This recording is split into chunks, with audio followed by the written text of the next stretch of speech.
जय हिंद, जय भारत। श्री गणेश भगवान जी, गणपति जी सर्वव्यापी हैं। इनकी माया अनंत है।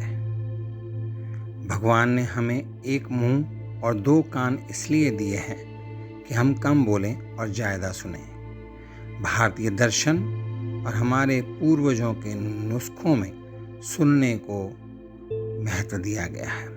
कुछ लोग केवल आनंद प्राप्त करने के लिए अंतहीन बातें करते हैं। जब कोई बात करना बंद कर देता है तो दूसरों की बात सुनता है। तभी दूसरों की बातों का महत्व समझा जा सकता है। कोई जो सुनता है उसका भी महत्वपूर्ण है। श्री बुद्ध ने एक बार एक सभा को संबोधित किया। उन्होंने कहा, सोने से पहले अपने कर्तव्यों को पूरा करना ना भूलें। शिष्यों का कर्तव्य ध्यान करना था, इसलिए उन्होंने सोने से पहले ध्यान करना शुरू कर दिया।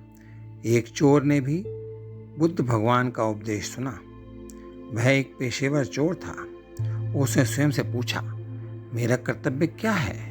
मैं चोर हूँ, लूटना मेरा कर्तव्य है। बुद्ध भगवान ने मेरी जीवन शैली का समर्थन किया है। उपदेश की इस प्रकार व्याख्या करते हुए वह प्रतिदिन सोने से पहले लूटपाट करता। अक्सर हम दूसरों के विचारों को खुले मन से नहीं सुनते। आप कौन हैं? आप कौन बात कर रहे हैं? उसका उद्देश्य क्या है? इन परिस्थितियों में वह ऐसे मुद्दों पर बात क्यों करते हैं? जब हम दूसरों की बात सुनते हैं तो ऐसा गहन विश्लेषण आवश्यक है। कई लोगों में निष्पक्षता से सुनने की परिपक्वता नहीं होती। वह दूसरों की बात मानने को तैयार नहीं होते। गणेश भगवान जी को विशाल कानों के साथ चित्रित करने का उद्देश्य यह दर्शाना है कि वह दूसरों की बातें ध्यानपूर्वक सुनते हैं। हम पूछ सकते हैं कि सबूत क्या है? श्री गणेश भगवान जी का संपूर्ण चित्रण दर्शाता है कि एक इंसान को कैसा होना चाहिए और उसमें क्या क्या विशेषताएं होनी चाहिए। श्री गणेश भगवान जी के विशाल पेट का एक विशेष अर्थ है। यह दर्शाता है कि व्यक्ति को जीवन की सभी समस्याओं को पचाना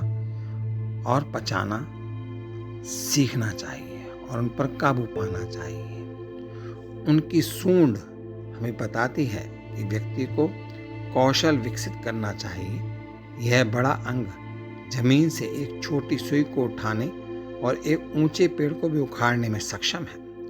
उनके टूटे हुए दांत से पता चलता है कि व्यक्ति को अपनी पसंद और नापसंद पर नियंत्रण रखना चाहिए। हमारी पसंद नापसंद हाथी दांत की तरह बहुत मूल्यवान है। टूटा हुआ दांत प्रतिबद्धता से काम करने का प्रतिनिधित्व करता है, ना कि पसंद और नापसंद से। उनके हाथ में छोटी सी कुल्हाड़ी एक उपकरण है जो हमें हमारी इच्छाओं और मोहों को काटने के लिए कहती है। गणेश जी के चरणों में बैठा चूहा स्वामी के आदेश की प्रतीक्षा कर रहा है। यहाँ चूहे की तुलना इच्छाओं से की गई है। प्रसाद, फल और खाने की चीजें प्रलोभन पैदा करती हैं, लेकिन चूहा जो कि इच्छा का प्रतीक है, केवल स्वामी के आदेश की प्रतीक्षा कर रहा है। इच्छाएं व्यक्ति की दासी होनी चाहिए, स्वामी नहीं।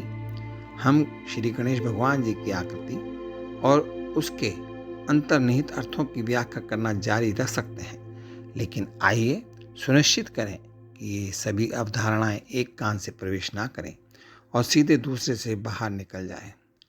अपनी बुद्धि को यह समझने दो कि क्या सही है, क्या नहीं। मैंने श्री गणेश भगवान जी और महात्मा बुद्ध की मदद से जो बताने की कोशिश की है उसे तमिल संत तिरुवल्लुवर ने संक्षेप में इस प्रकार कहा है। यह जिसने भी कहा हो, इस सत्य को समझना बुद्धिमानी है, भले ही यह किसने कहा हो। बोलिए गणेश भगवान जी की जय। गणपति बप्पा मौर्य, मंगल मूर्ति मौर्य। जय हिंद, जय भारत।